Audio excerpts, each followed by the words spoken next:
Assalamu alaikum mbokk yi maa ngi leen di nuyu ku ci nekk turam ak santam. Hoy venimos con las clases básicas de español y wolof español. Tey bu ngeen gisee noo dikk si verbo am dañ ko conjugado y si tres conjugaciones para que así pues sabemos decirlo dinañu xam ni ñu koy conjuguer bu ci nekk ak tempo ya.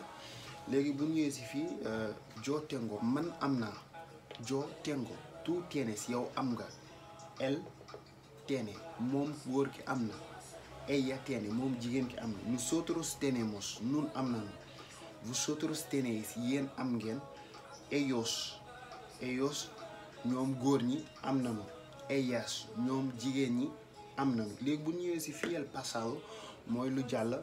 Yo tuve man amoon naa, tú tuviste yow amoon nga, él tuve moom amoon na, nosotros tuvimos nun amoon nañu, vosotros tuvisteis yéen amoon ngeen, ellos y ellas tuvieron ñoom amoon nañu moo nekk fii suuf.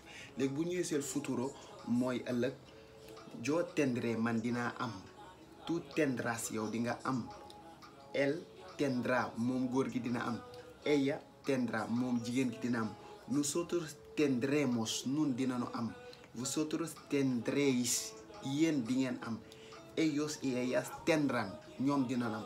Léegi nañu dikk ci algunos frases, un par de frases nañu dikk ci tuuti gramática ngir nu gën a mën xam neen koy jëfandikoo bu ci nekk ak tempo na. Ok.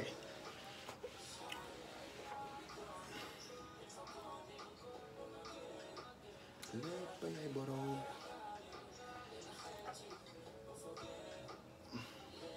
¿Qué pasa? ¿Sabes que no escribe? ¿No quieren escribir o qué? Léegi tengo. Yo tengo dos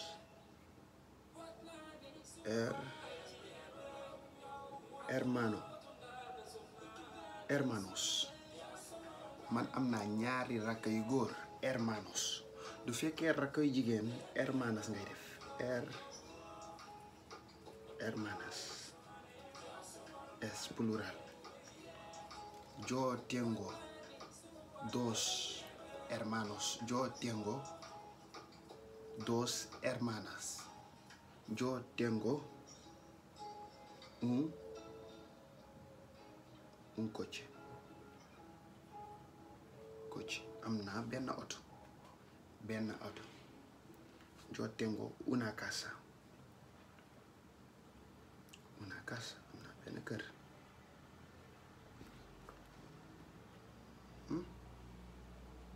Léegi fii nii gis nga tengo bi verbo yi ni nga ko conjugué fii rek ngay gis nga tengo da nga gis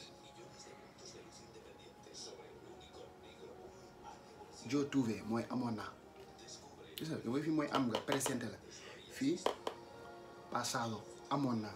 Yo tuve dos hermanos man amoon naa ñaari rakk yu góor. Yo tuve dos hermanas amoon naa ñaari rakk hermanas amoon naa ñaari rakk yu jigéen. Yo tuve un coche amoon naa benn auto. Yo tuve una casa amoon naa benn kër. Léegi bu ñu ñëwee fii yo ñu rëdd fi tendré. Yo tendré dos hermanos man dinaa am ñaari rakk yu góor.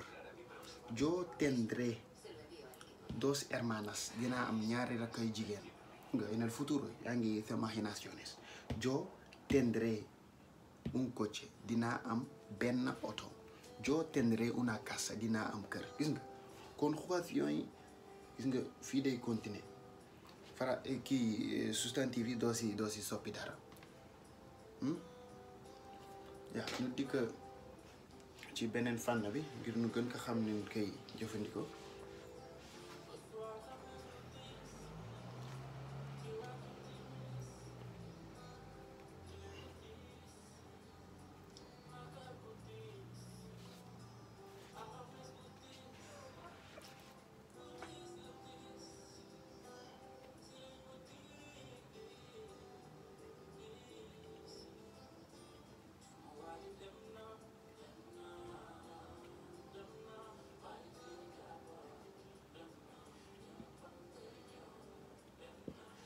ella tendrá una hija moom dina am doom bu jigéen moom jigéen bi ella tendrá una hija moom dina am benn doom bu jigéen una hija du fekkee hijo la da ngay def un hijo un hijo du fekkee bueno más que eso entonces perdón que trato de escribirlo bien claro para que así sepáis cómo es.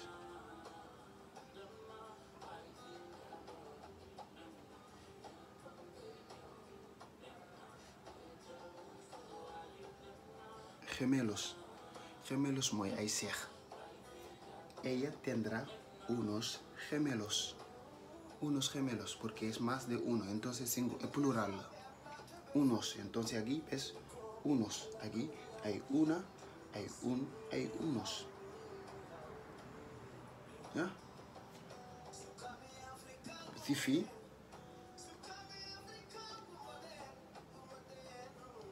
¿ves? Ella tiene esto el i, perdón, que lo escribo un poquito más claro.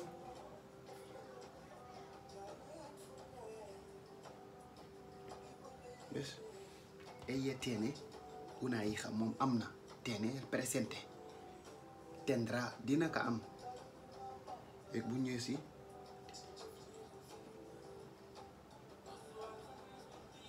tenía am lu mu amoon tenía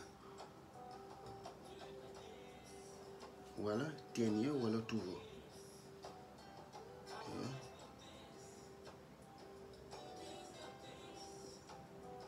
ella tuvo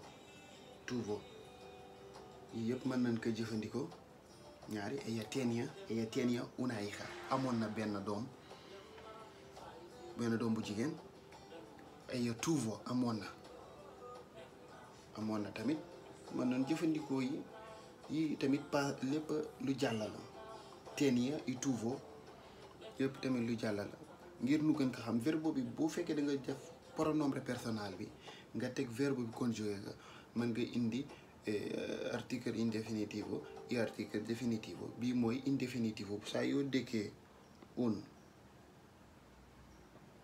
una indefinitivo mooy article indefinitivo definitivo mooy el la léegi nag pour singular yi ñëw singular yi moom la ñu bind pluriel yi sooga ñëw las los unas y unos ngir ñu gën ci mën a bàyyi xel yomb na ti buñ ko toppee step by step dinañu am li nu bëgg na yomb na baat nu prester attention bu baax a baax si lu ñuy jàng ti lu tuuti li yii nii yoon yi nu ban ko ñàkkal fayda ngir bu nu waxee rek espagnol dina xam exactement li ñuy wax mooy la na ok jërëjëf maa ngi leen di nuyu tey nu yam fii dinañu ñëwaat con más ejemplo para que así pues lo tengamos bien claro y avanzamos un poquito más en el objetivo, ¿no?